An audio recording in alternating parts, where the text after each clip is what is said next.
स्वागत है आपका। मैं हूं आपके साथ करिश्मा रायतवर और चलिए फटाफट नजर डालते हैं टॉप 100 खबरों पर।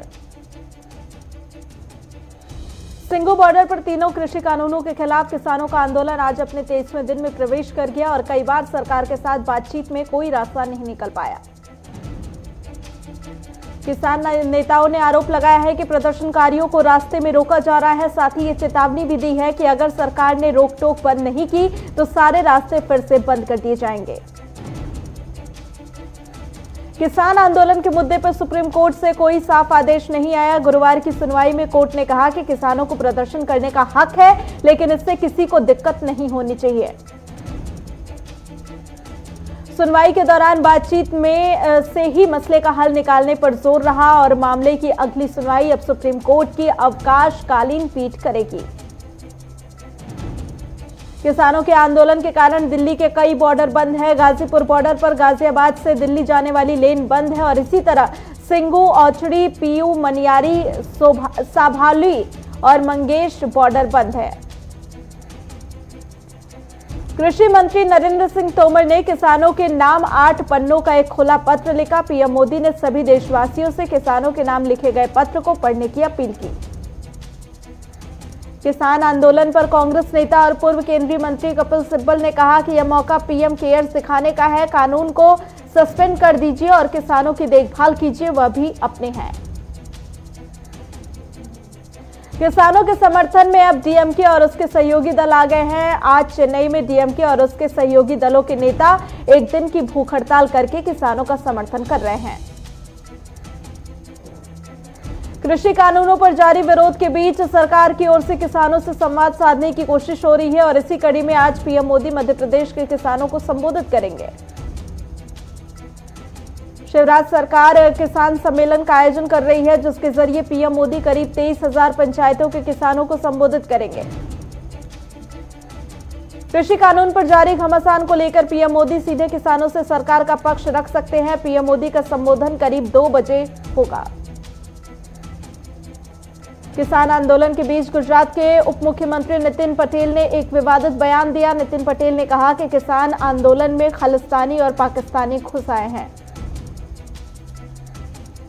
कृषि कानून के विरोध में हो रहे प्रदर्शन के बीच मध्य प्रदेश में बिजली के दाम बढ़ा दिए गए। मध्य प्रदेश विद्युत नियामक आयोग ने 2020 से 21 के लिए नया टैरिफ जारी किया है। सूबे में नए टैरिफ के कारण बिजली की दरें 1.98 महंगी हो गई है। नए टैरिफ के चलते किसानों के साथ साथ मध्य प्रदेश की जनता पर भी महंगाई की मार पड़ी है। बिजली की दरों में बढ़ोतरी के बाद पूर्व मुख्यमंत्री कमलनाथ ने शिवराज सरकार पर निशाना साधते हुए कहा कि बढ़ती महंगाई पर कांग्रेस कल प्रदर्शन करेगी। कमलनाथ ने ट्वीट करते हुए लिखा कि अब की बार महंगाई से राहत देने वाली सरकार का नारा देने वाली भाजपा जनता को महंगाई की आग में निरंतर झोंक रही है। बीजेपी के कई नेताओं ने ममता सरकार के खिलाफ सुप्रीम कोर्ट में एक याचिका दाखिल की, जिसमें उन्होंने अपील की है कि उनके खिलाफ पश्चिम बंगाल में दर्ज आपराधिक मुकदमों को रद्द किया जाए। याचिका में बीजेपी नेताओं ने ममता बनर्जी पर आरोप लगाया कि राजनीतिक विद्वेष के चलते ममता बनर्जी सरकार ने उनके खिलाफ मुकदमे दर्ज किए, इसलिए सुप्रीम कोर्ट इन मुकदमों को रद्द करे। कांग्रेस अध्यक्ष सोनिया गांधी ने पार्टी के शीर्ष नेताओं की कल बैठक बुलाई है और इस बैठक में सोनिया गांधी पार्टी के 23 असंतुष्ट नेताओं से भी मुलाकात करेंगी। सोनिया गांधी की ओर से बुलाई गई बैठक में शामिल होने के लिए सीएम गहलोत 10 महीने के बाद दिल्ली की यात्रा करने जा रहे हैं और सीएम गहलोत आज शाम 5 बजे दिल्ली के लिए रवाना होंगे। राजस्थान की गहलोत सरकार के आज 2 साल पूरे हो गए हैं, लेकिन कोविड-19 महामारी को देखते हुए सरकार ने दूसरी वर्षगांठ बेहद सादगी से मनाने का फैसला किया है।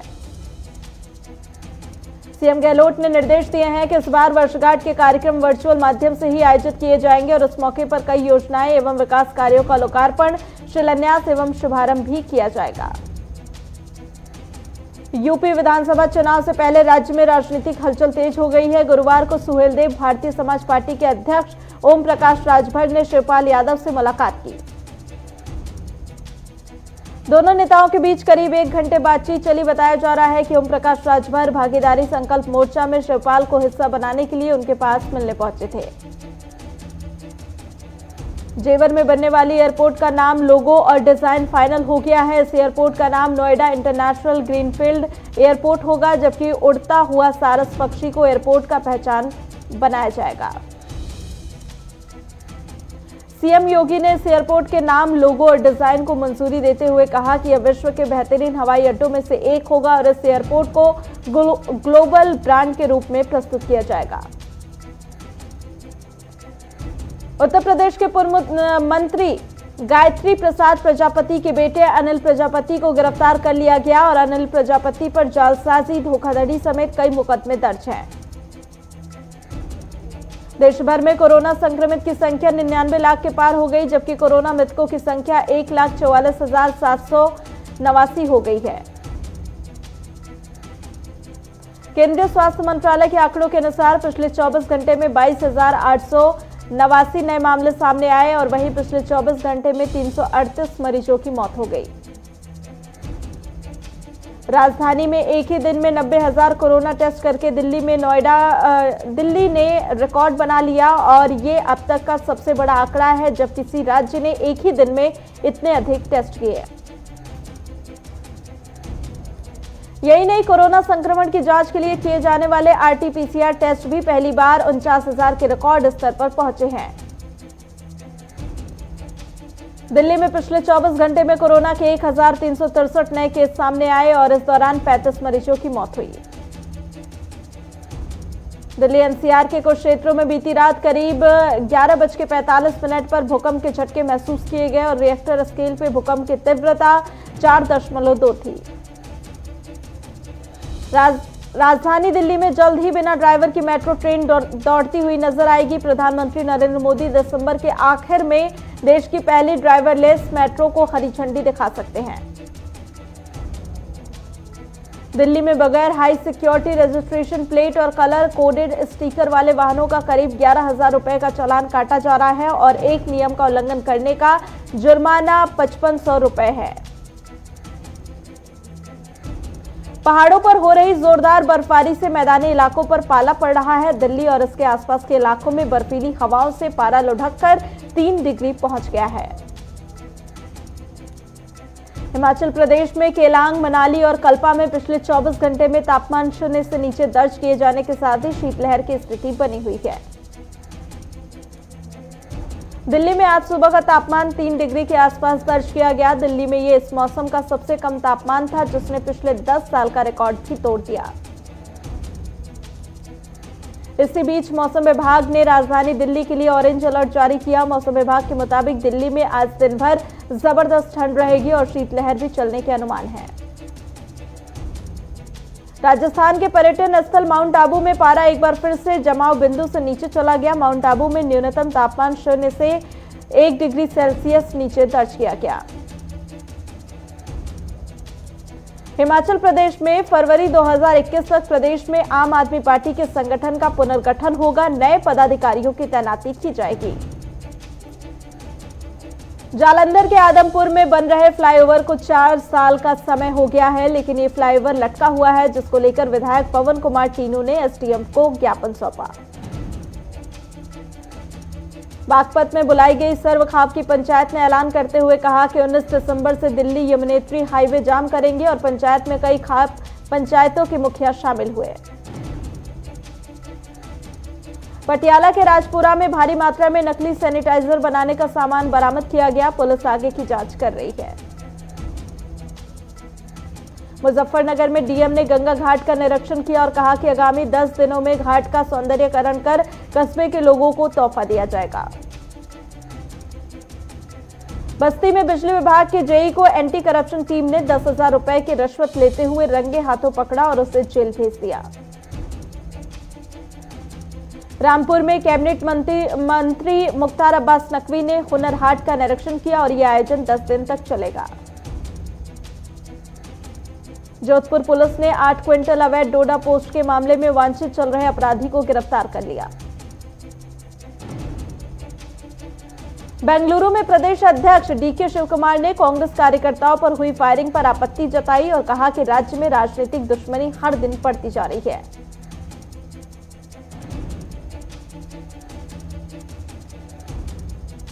रायचूरू में मूलभूत सुविधाओं को लेकर रैली निकालने पर सस्पेंड इंस्पेक्टर ने रोका, जिस पर अंबेडकर सेना ने नाराजगी जताई। पानीपत सिविल अस्पताल में लगभग 2 दर्जन भर बदमाशों ने 53 वर्षीय बुजुर्ग पर इमरजेंसी वार्ड में लाठी डंडे बरसाए। परिवार का आरोप है कि सट्टेबाजों की सूचना पुलिस को देने के विरोध में हमला किया। पलवल में धरना स्थल पर किसानों के लिए लंगर की सुविधाओं में भी बढ़ोतरी की जा रही है। रोटी बनाने की ऑटोमेटिक मशीन मंगाई गई, जिससे केवल 2 लोग 1 घंटे में 2000 रोटी बना सकेंगे। सोलन में मुख्यमंत्री जयराम ठाकुर ने वर्चुअल माध्यम से करोड़ों रुपए का उद्घाटन किया और कहा कि प्रदेश सरकार सबका साथ सबका विकास लेकर कार्य कर रही है। किन्नर अखाड़ा के आचार्य महामंडलेश्वर लक्ष्मी नारायण त्रिपाठी ने हर की पौड़ी पर पूजा अर्चना कर आगामी कुंभ में किन्नर अखाड़े की सहभागिता की घोषणा कर दी। कांग्रेस विधायक ने त्रिवेंद्र सरकार को घेरते हुए कहा कि सरकार सत्र बुलाने से बचती नजर आ रही है, जिससे कहीं न कहीं विपक्ष को सदन में अपनी आवाज उठाने का मौका नहीं मिल पा रहा। फतेहपुर पुलिस ने मोबाइल चोर गैंग का पर्दाफाश कर लाखों के मोबाइल बरामद किए और पुलिस ने गैंग के 4 आरोपियों को गिरफ्तार भी किया। जालंधर के सिविल अस्पताल में दिलीप सिंह राणा उर्फ खली अपना डोप टेस्ट करवाने पहुंचे और उन्होंने बताया कि हथियार का लाइसेंस एक्सपायर होने जा रहा था। सोनभद्र में जन अधिकार पार्टी और राष्ट्रीय लोकदल के कार्यकर्ताओं ने बुद्धि शुद्धि यज्ञ किया ताकि केंद्र सरकार को सद्बुद्धि आए और किसानों की मांग मानी जाए। जोधपुर ग्रामीण पुलिस ने अवैध हथियारों के खिलाफ कार्रवाई करते हुए आरोपी को गिरफ्तार किया और एक अवैध देसी पिस्टल बरामद की। गुरदासपुर में आरटीओ दफ्तर में एजेंट्स की तरफ से खुलकर लोगों को लूटा जा रहा है। ट्राई देने के लिए 200 रुपए देकर किराए पर गाड़ी लेनी पड़ती है। पुड़िया में कार्यकर्ता सम्मेलन का आयोजन किया गया, जहां पर कार्यकर्ताओं ने एआईएमआईएम विधायक का भव्य स्वागत किया और अपने अपने गांव की समस्याओं से अवगत कराया। पूर्णिया में जिलाधिकारी राहुल कुमार ने विभिन्न योजनाओं का उद्घाटन किया और इस दौरान डीएम ने अधिकारियों को जरूरी दिशा निर्देश भी दिए। साहिबगंज में सरदार वल्लभ भाई पटेल की जयंती के उपलक्ष्य पर पुलिस प्रशासन ने सम्मान समारोह कार्यक्रम का आयोजन किया और इस दौरान एसपी ने लोगों को कंबल दिए। गिरिडीह में अंचल कार्यालय के बाहर बीजेपी विधायक दल के नेता बाबूलाल मरांडी के आह्वान पर 5 सूत्रीय मांग को लेकर धरना प्रदर्शन किया गया। राज्यसभा सांसद दीपेंद्र हुड्डा ने हरियाणा सरकार को अल्पमत करार दिया और कहा कि सरकार जनता का विश्वास खो चुकी है। किसान आंदोलन को अब लोगों का समर्थन मिलने लगा है। जालंधर में लोगों ने जियो सिम को जलाकर किसानों के हित में प्रदर्शन किया। उत्तराखंड कांग्रेस प्रदेश अध्यक्ष प्रीतम सिंह ने प्रेस वार्ता कर कहा कि राज्य सरकार जनता से किए हुए वादों को पूरा करने में विफल साबित हुई।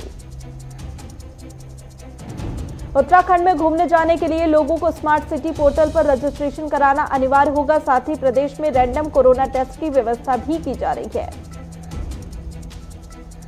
पुंछ में लोगों ने सिंचाई विभाग के खिलाफ विरोध प्रदर्शन करते हुए आरोप लगाया कि विभाग की लापरवाही के कारण लोग महीनों से पानी की कमी का सामना कर रहे हैं। पलवल में धरने पर बैठे किसान रिलायंस जियो के नंबरों को पोर्ट करवाकर विरोध जता रहे हैं। साथ ही धरना स्थल पे विभिन्न सिम कंपनियों ने अपने अपने स्टॉल लगा दिए हैं। सेंसेक्स आज 47,000 के स्तर पर खुला, जबकि इसके अलावा निफ्टी 12.90 अंक के नीचे 13,727.80 पर कारोबार कर रहा है। दिसंबर के पहले पखवाड़े में डीजल की बिक्री में गिरावट दर्ज की गई। हालांकि इस दौरान पेट्रोल की बिक्री में 9.5% की ग्रोथ दर्ज की गई।